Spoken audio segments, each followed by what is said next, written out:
नमस्कार। आज हम एक बहुत ही दुखद घटना पर बात कर रहे हैं।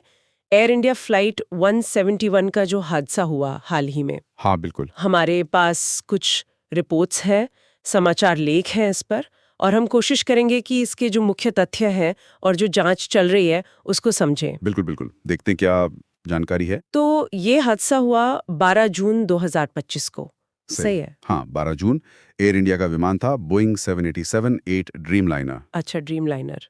ये अहमदाबाद से लंदन गेटविक जा रहा था। हाँ, और टेक ऑफ के फौरन बाद ही मतलब उड़ान भरी और मुश्किल से 30 सेकंड के अंदर ही ये दुर्घटना हो गई। 30 सेकंड, ये तो बहुत ही कम समय है।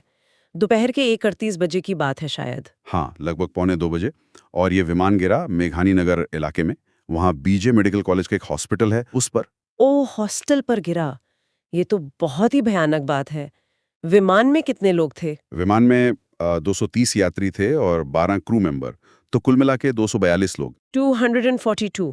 और दुख की बात यह है कि इनमें से 241 की जान चली गई। हाँ, 241 ये अपने आप में ही बहुत बड़ा आंकड़ा है।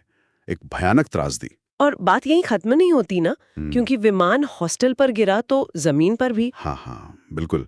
जमीन पर उस हॉस्पिटल में भी 30 से ज्यादा लोगों की मौत की खबर है और कई लोग घायल भी हुए हैं। तो मतलब ये सिर्फ हवा में ही नहीं, जमीन पर भी बहुत बड़ा नुकसान हुआ। हम्म। ये तो पिछले शायद एक दशक की सबसे घातक दुर्घटनाओं में से एक हो गई फिर। हाँ, बिल्कुल। पिछले करीब 10 सालों में दुनिया की सबसे घातक विमान दुर्घटनाओं में गिनी जाएगी ये।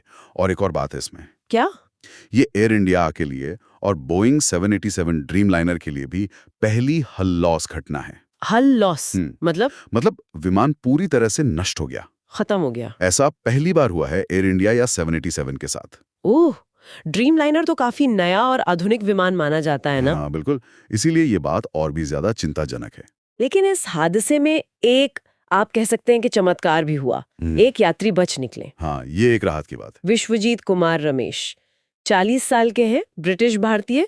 वो इमरजेंसी एग्जिट से निकलने में कामयाब रहे। कमाल है उनकी कहानी तो।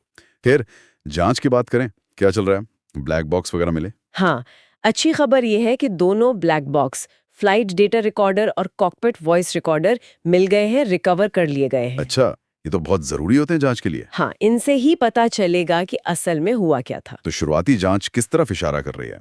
मतलब किन चीजों पे फोकस है अभी? अभी जो शुरुआती रिपोर्ट्स हैं उनके हिसाब से इमरजेंसी पावर सिस्टम में कोई दिक्कत हो सकती है। अच्छा। इंजन के थ्रस्ट में, फ्लैप्स में या लैंडिंग गियर, इनसे जुड़ी कोई समस्या हो सकती है। मतलब टेक ऑफ के फौरन बाद इन चीजों में गड़बड़ी आना ये गंभीर है। हाँ, क्योंकि टेक ऑफ के वक्त तो सबसे ज्यादा पावर चाहिए होती है। बिल्कुल। तो इस पर जान